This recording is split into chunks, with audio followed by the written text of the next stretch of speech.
Gareth Southgate and the criticism that he's had and the fairness or otherwise of it, your captain is also coming in for a lot of criticism at home.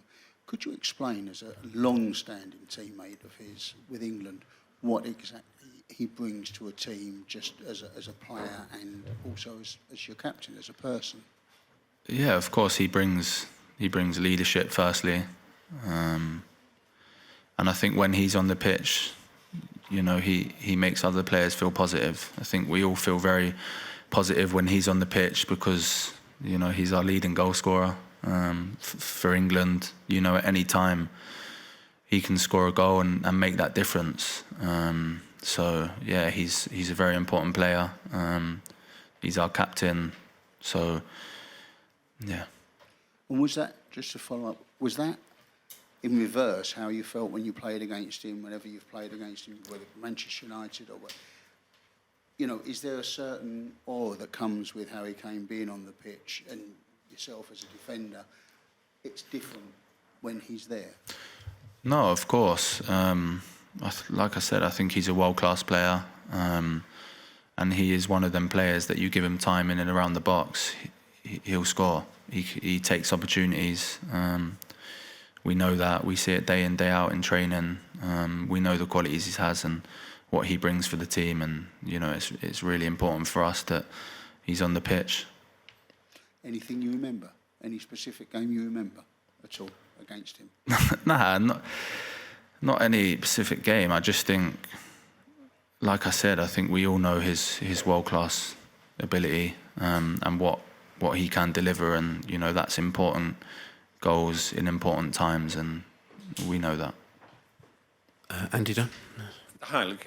Just to follow on from Martin's question, I was going to ask about Harry. What's he been like this week? You know, since that game, and what's he like to lead off the pitch? You know, has he addressed you guys since the game, the quarter-final? And just, can you sense any frustration in him? I haven't had a couple of, by his standards, quiet games. No, I don't sense any frustration from him. I feel like he's the same Harry that we have from the start of the camp. Nothing's changed. Of course, maybe in his opinion, you know, he would have liked to maybe score more goals. But nah, nothing's changed. He's still very positive. Of course, he speaks a lot for the team. You know, he calls meetings, speaks in meetings, and you know, like I said, he's our captain, he's our leader. He leads by example, and we all follow him. Thanks. Nick Ames next. Hi, Luke.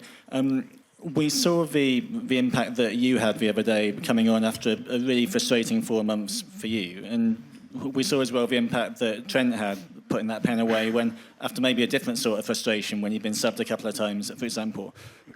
What does it say about the strength and resilience of you guys, that players can come in who've maybe had these knockbacks and disappointments and make that impact? Because you don't get it everywhere, do you?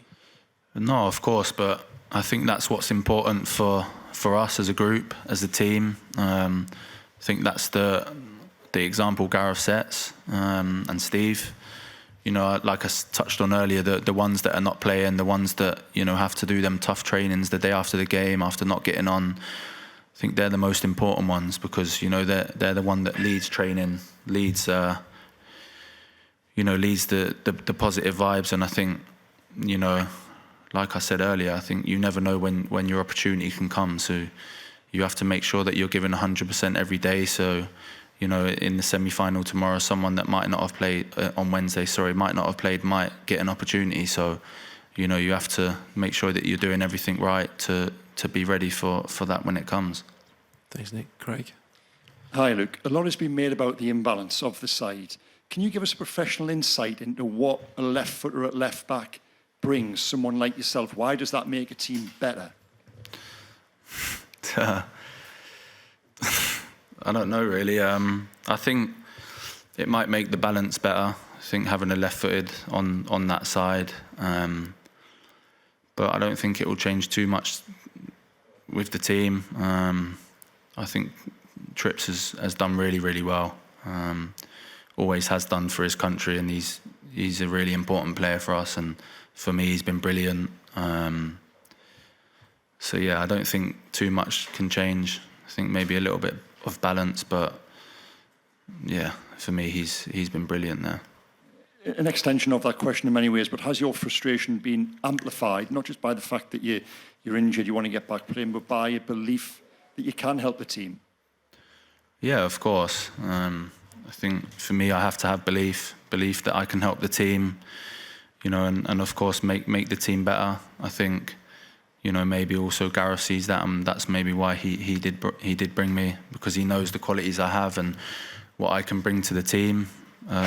But yeah, for me, it was just about making sure that I get everything right to make sure that, you know, I'm fit and raring to go. And you know, for me now, I'm at that stage where I am, and I feel really good. So I'm happy with the place I'm at. Okay, Matt Law. Hi, Luke. We have got a Dutchman in our camp. Can you just talk to me about what Jimmy Floyd Hasselbank has been bringing and what he's like to work with? He's been bringing everything, did Jimmy?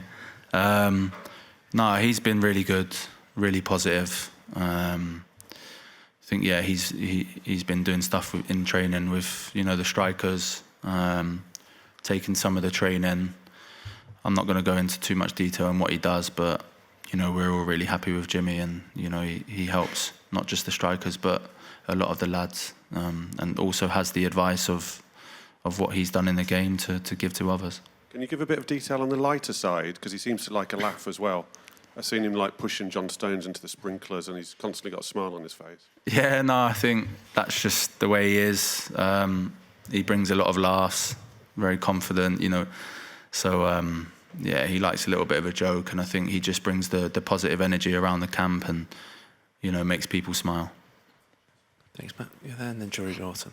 Hi, Luke. You mentioned earlier about players making an impact, coming on when they need it. Just want to know what you thought of Ezri Konsa's performance in the quarterfinal. Unbelievable. He was so good, so efficient, very aggressive, and I think for him he should be very proud, because I think if I'm not mistaken, that was his first start in a tournament. And yeah, I was really impressed of how he dealt with that. He looked like he had been playing for England for a long time. So yeah, now he can be very proud of how he did, and, you know, get ready for the next game. It does cause a happy concern, essentially. I mean, alongside you and Trippier, maybe Mark Guay did really well before that, and now you've got him performing when Guay was suspended. It's a nice sort of problem to have, I guess. Yeah, no, I think it's a positive problem for Gareth. Now he's obviously got to pick a side, and I think that's only good for him to show where we're at. You know, competition for places is always good. I think it's a good thing for the team, keeps everyone on their toes to push each day to be at their best. So I think, yeah, it's a positive problem for the boss. Okay, we've got Phil Foden politely waiting for a lift home here now, so we'll do Jerry Lawton and finish with Tom Barkley at the back. Hi, Luke. I'll try and be quick. Jerry Lawton, Daily Star. Best of luck on Wednesday. Thank you.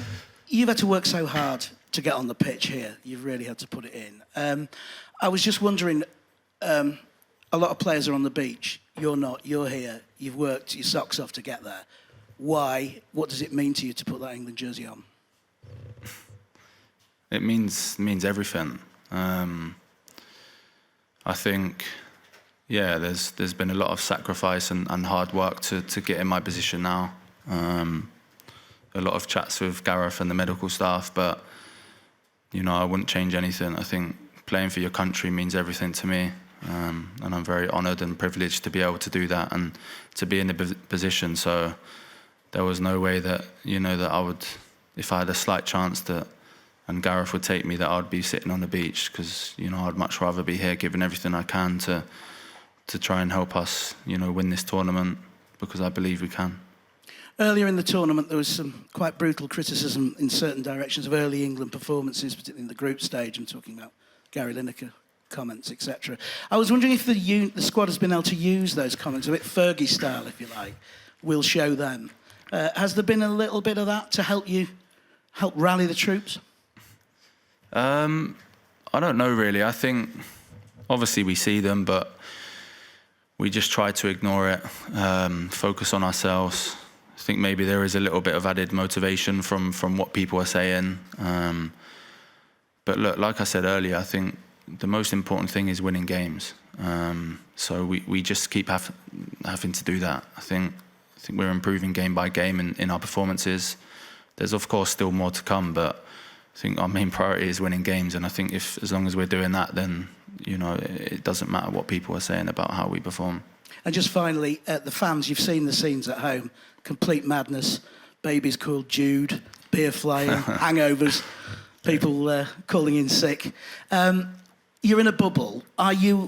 Just tell us how much that means to the players to know that basically the whole nation is backing them.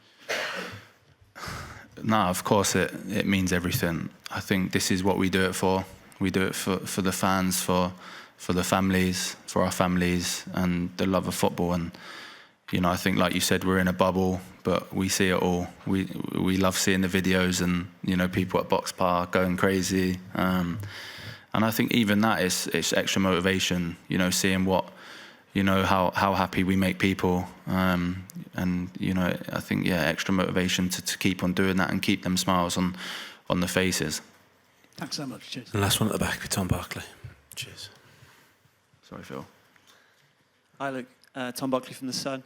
Talking about being in a bubble, one of the biggest talking points from the fans and the media throughout this has been left back and having a natural left-sider. Just how aware have you been personally about how much people are talking about that particular situation? And have you felt like you've had almost the weight of the nation on you to get you back to fitness? Nah, not really. I think obviously you read things here and there, but I haven't really felt any added pressure to get back. I think, like I said, we've always been very clear with the plan I have.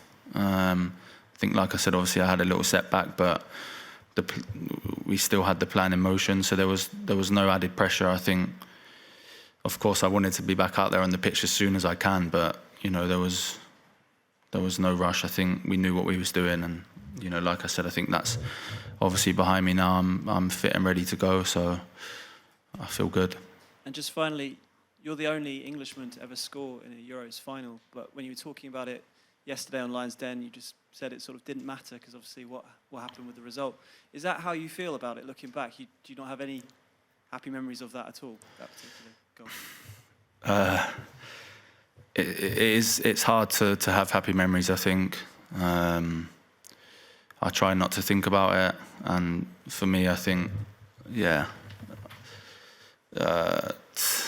not many good memories, to be honest, from that goal. I think, of course, the result really killed that, to be honest. So, adds even more motivation this tournament to put things right. On AM, on DAB, via the talkSPORT app and on your smart speaker. talkSPORT.